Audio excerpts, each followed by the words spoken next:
The Stardust Breaker is Gogeta's most famous maneuver and one that was voted by many of you in the community tab as the next edition of the technique guide. So on this edition, we're going to look at the Stardust Breaker, otherwise known as the Soul Punisher. Both names are official from Gogeta, and what I hope is that by the end of this video, you'll have a complete understanding of the move, not just in the original Dragon Ball Z Movie 12 appearance against Janemba, but also its great return in Dragon Ball Super Broly.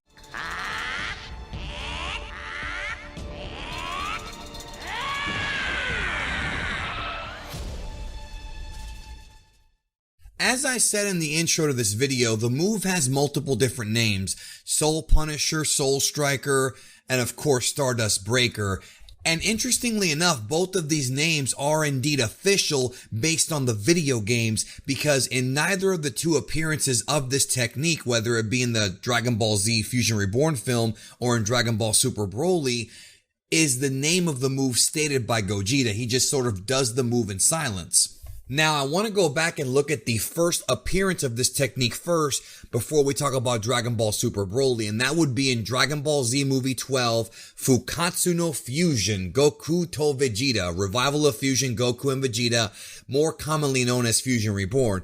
Pretty similar translation no matter which way you want to say it. And this movie, of course, the villain would be Janemba, and once Goku and Vegeta were able to perfect the fusion pose and form Gogeta, Janemba was curtains, and the final move that Gogeta did on Janemba to finish him off after pummeling him for several seconds was the Stardust Breaker, which at the time had no name. Now, this move, when you first look at it, it appears like he just kind of creates this sort of, like a small handful of energy particles, like ki sort of in small, shiny little stars that he has inside of his, inside of the palm of his hand, and he flings them into Janemba's chest, and we see the back of Janemba completely explode and his entire body disintegrate. Now, on the surface, this may look like an attack that would just destroy whoever it hits. And I think the reason for this is because it looks remarkably like a move that Goku used in the past. If we rewind to Dragon Ball Z Movie 6, during the final battle with Meta Cooler,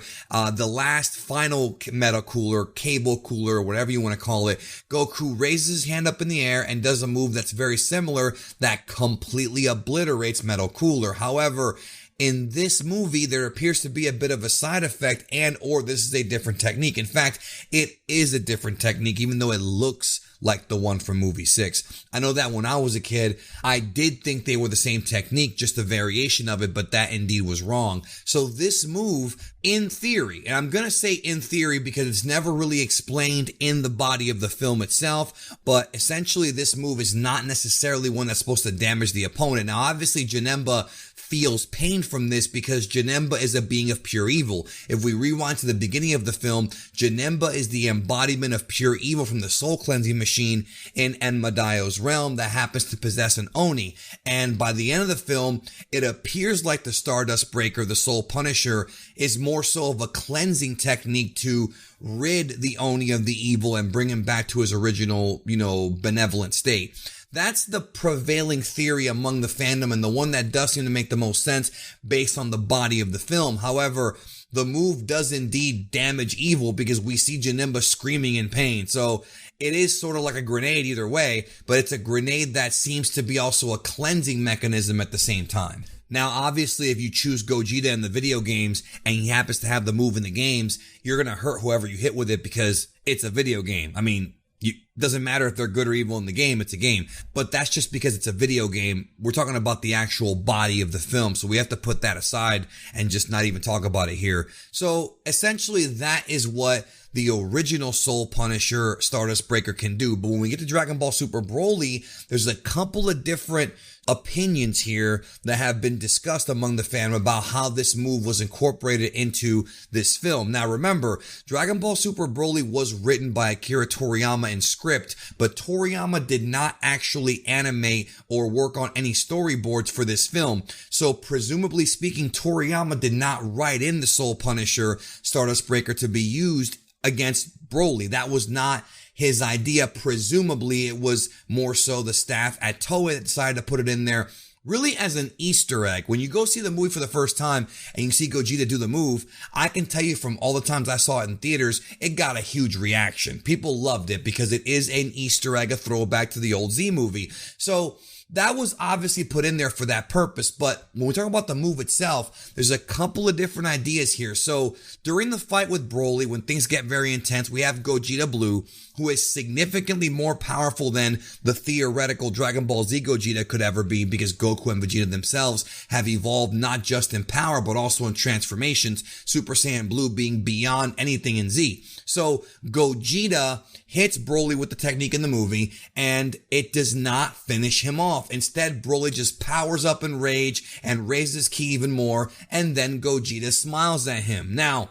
there are two different theories here behind what actually happened. The first one being sort of a highball of Broly's powers in a way, but also one that makes sense within the story. And that is the fact that the Stardust Breaker was just not powerful enough to kill Broly. Broly was able to survive it. And Broly, although he would go on to lose the fight, lasted a very, very long time against a very powerful warrior. I've always said Broly went down fighting in this fight, dude. You can't deny that.